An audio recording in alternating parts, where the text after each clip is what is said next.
Well, joining me live from Maroochydore is the new Deputy Liberal leader, Ted O'Brien. Ted O'Brien, thanks for joining us. Congratulations on your election. But first I want to start by expressing my condolences to your leader, Susan Lee, with the death of her mother, Angela Braybrooks. Would you like to make any comment in relation to that? Andrew, thank you, and I think your audience, together with me, share those condolences. Susan Lee has lost her mother, Angela, and when you read about Angela's past, the life that she has led, clearly a woman of enormous strength, resilience and hard work, characteristics she has certainly passed down to her daughter, Susan. She was clearly a wonderful mum. She was a businesswoman running a kindy. She trained as a nurse. She brought the family to Australia. An extraordinary story. Mums are the best, Andrew, and clearly Angela was among the best of them, and so may she rest in peace. And it comes at a sensitive time, I guess, or a busy time for Susan Lee, taking on the job, and amid tensions between Liberals and Nationals over the defection of Jacinta Price and trying to reach a coalition agreement. Do you think that will happen? Do you think there will be an agreement, or is there a chance there won't be? There's no doubt, Andrew, that the Liberal Party and the National Party are at their strongest when they are in a coalition and they're working together. That's proven to be the case over many, many years, and it will continue to be the case, I believe. At the start of terms of government, like we see now, there will always be a negotiation between the Liberal Party and the National Party, as it should be. And Susan Lee is having very productive conversations with David Littleproud. Those discussions are being held in good faith, and I believe it will come to the right conclusion. Are the Nationals saying to you that in order to get this agreement together, you'll have to commit to a nuclear policy? Look, the discussions are between Susan and David Littleproud. I'll leave it to them. But when it does come to issues of policy, the Liberal Party has already made it very clear what our approach is.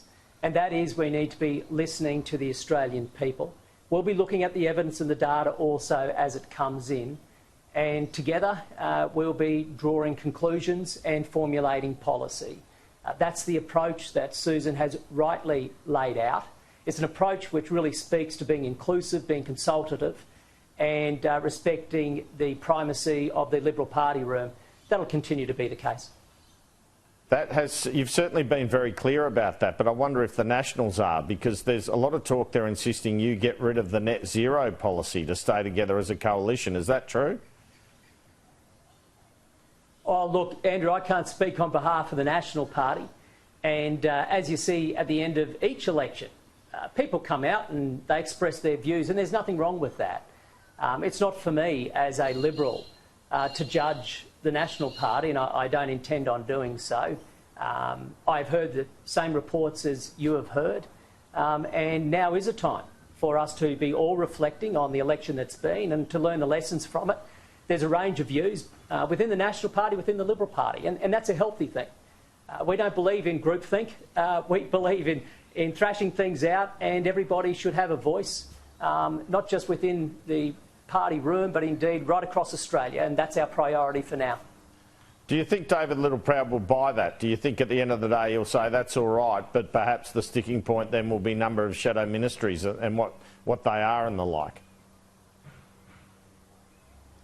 Again, Andrew, I'm probably not going to be very helpful to you on this one. I don't know what David Littleproud is thinking with respect to the negotiation. That's a matter for him, as it should be.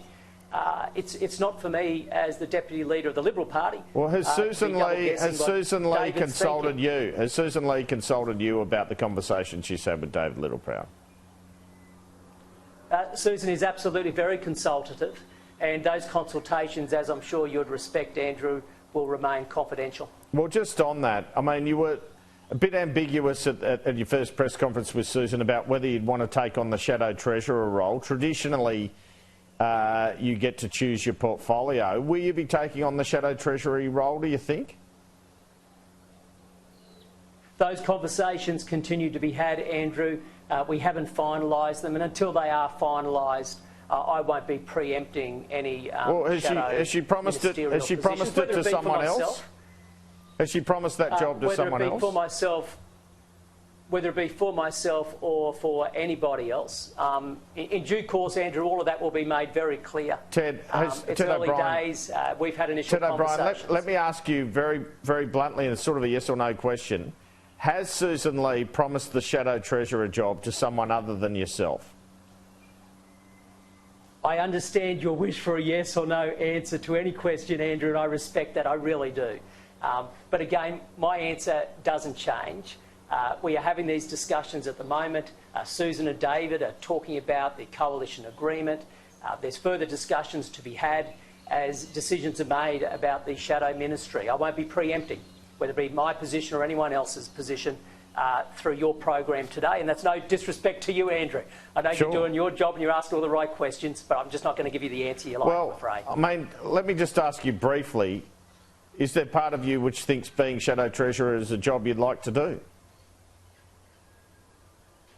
I think that every portfolio is going to be key, especially over this term of government.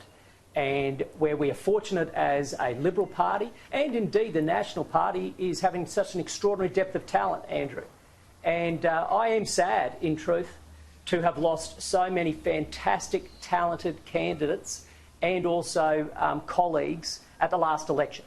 But I'm also excited by not just the depth of talent, but the next generation, which offers extraordinary amount of ideas, work ethic and talent. And we need to bring that to bear. And we'll be doing that as a united party. And I'm looking forward to seeing that over the days and weeks ahead. You were the key person behind the nuclear policy at the election. Do you concede a mistake was made in going to the election with a policy of building 7 federal government-owned nuclear power stations? I certainly concede, Andrew, that the Australian people did not accept what the coalition was offering across its policy suite. And our priority right now is to find out why. I think it would be premature to rush to any conclusion that any one policy was right or wrong. This is why we have to listen. And if we don't do that right now, when will we? Now is the time for us to look at the data and the evidence as it comes in. There'll be further analysis to be undertaken, but also to genuinely listen to the Australian people. We need to get to the bottom of why the 3rd of May happened the way it did. Those discussions will inform our thinking. The one thing we will not be changing, can I say, Andrew, is the values which unite the party room. These are Liberal values. Liberal values are Australian values. It's our belief in freedom, in equality and a fair go. Our belief that with effort comes reward, with rights come commensurate responsibilities. We believe in the individual, in the family, in community, in enterprise and entrepreneurship. These are the basic foundation blocks upon which our party will build policy moving forward. It'll be value-led, future-focused and economically driven, ultimately anchored to a very clear and positive vision for Australia's future. That's where we're at as we now go out, listen to the Australian people and, as Susan Lee says, meeting them where they're at. Do you think it was a mistake to announce that nuclear policy and then not put a cost immediately on it? There's no doubt people will have views on what part of the sequence of any policy, whether it be nuclear or others, could have been done better. And what I can say, Andrew, as the person who was certainly the shadow minister for that portfolio and now as the deputy leader of the Liberal Party, I'll have big ears. We'll be listening to this. And there are alternate views. There's various views around the party room. We need to be listening to the Australian people. We'll look at the data and the evidence. We'll draw our conclusions and we'll go from there. All right, no policy is out. No policy is in. All right. Could the coalition come to a policy now, say, lifting the nuclear moratorium and letting the market decide, but not having that we're building 7 federal government nuclear power stations? I know you phrased that as a question, Andrew, but I'll take it as a point of view. Not necessarily yours, but just a proposition that might come to the table. That proposition and all propositions will be duly considered. We won't be rushing to any conclusion. The most important thing is that we get it right. The Liberal Party is united by our values. We'll be values-led, we will be future-focused and economically driven. But right now, we need to listen to the Australian people. Humbly so, by the way. That's our intent. Ted O'Brien, I understand what you're saying, and you've been pretty consistent in your interviews this week with we're going to go out there and listen, and that's fair enough. But as you sit here now, or stand here now, should I say, as the Deputy Liberal leader, are there any mistakes from the campaign you look at, or the policy settings, and go, that's what cost us? Whether it be work from home, not backing tax cuts, nuclear, whatever. You must have a view as to something you heard, even in your local community, even at polling booths around the country, that you think cost you in this election. Peter Dutton's performance as well. Andrew, I'll only give you half an answer if that's okay. That half of the answer is yes, absolutely. I believe there's an enormous room for improvement, without a doubt. That part, which I won't be very forthcoming with you, is the specifics. And why? Because this is a conversation I'll be having with colleagues. You may have noticed over the last fortnight I haven't been out there in the media outlining my observations. For me personally, everybody has their own way, their own style. For me personally, this is a conversation I'll be having with my colleagues, while I also get out there and listen. This very week I'm back in my electorate, Andrew, and so this week I have a road trip. So I'll be out and about, and that starts first thing tomorrow morning, where we publicise to the public where I'll be. We'll be pitching a tent, mobile offices. We'll be listening and learning, getting feedback from my own local constituents here in Fairfax. We'll be doing this right across the country over time. We need to be listening to people. That's the name of the game, as we reset, bound by the unity of purpose, and that is our values. Well, speaking of unity, the split Liberal Party room vote, just 4 votes in it between Susan Lee and Angus Taylor. Do you think that bodes badly going forward? I think that contest is a healthy one, just as the contest for Deputy Leader was a healthy one. We're a democracy, and you do not see democracy at play anywhere better than within the Liberal Party. That's what we do. Again, there's no such thing as groupthink within the Liberal Party, Andrew. Everybody has their say. And the leadership was contested and it was resolved. And now we all are united around Susan Lee, who's going to do a fantastic job as our leader. And I think what she made really clear last week was key to all of us. Our objective now as a Liberal Party is to unite around those values and to engage the Australian people, to meet Australians where they're at. And we'll be doing that as a united force. Just finally, we've revealed this morning here on Sky News that a number of state government officials, including former premiers, former members of parliament, will be exempt from the government's super tax. That's because they're constitutionally exempt. What do you make of that revelation this morning? Oh, it's not surprising, Andrew. The whole thing's a mess. The super tax, it's super big and it's super bad. I think it's ridiculous. This is a tax on aspiration.